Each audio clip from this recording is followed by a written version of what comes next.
Some time ago, I was sipping on some coffee and having some ham and biscuits when a motion caught my eye through the truck stop window. It was a little lost puppy, half-starved and shaking from fear.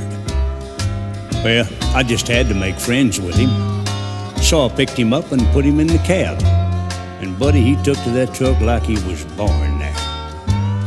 Well, I named him Little Joe, and as I watched him sleep on the seat beside me, that's when I knew the Little Joe would be with me for a long, long time.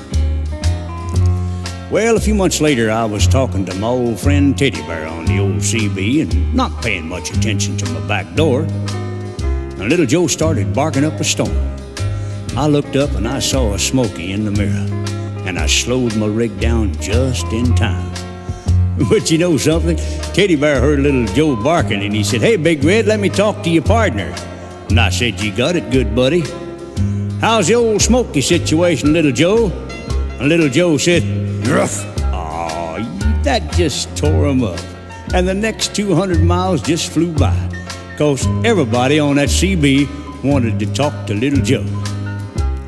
Well, one night we were headed through the Smokies in East Tennessee, and Little Joe started acting real nervous.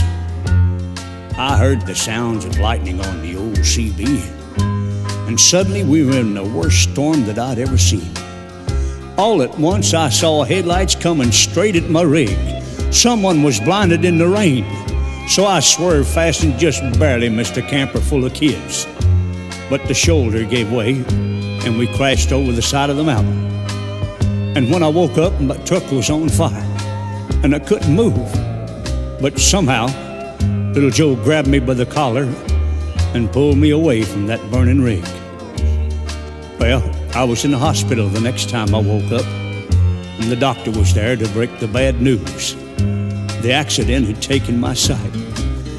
Oh, God, now I can't even drive. And that's when I realized how helpless Teddy Bear must have felt before the miracle happened that made him walk again.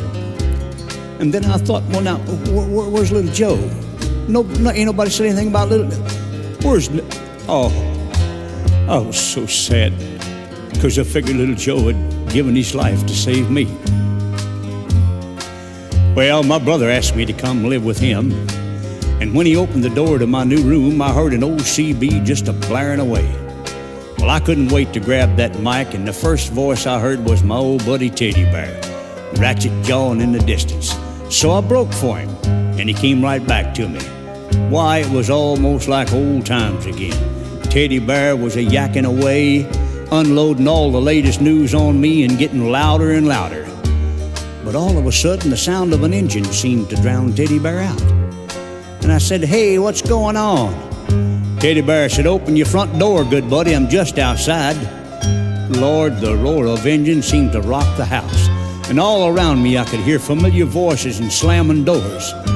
Oh, I couldn't hold back the tears. All my friends were there. And then I heard something I couldn't believe. Little Joe? That bark? Why, it had to be Little Joe. And no sooner than that, he was all over me. And I put my arms around my old partner, and the tears were streaming down my face. And then I felt something strange. Little Joe hadn't worn a collar before, and attached to the collar was a handle. A hush fell over my friends, and I realized, Lord, my new eyes were standing at my feet. Little Joe.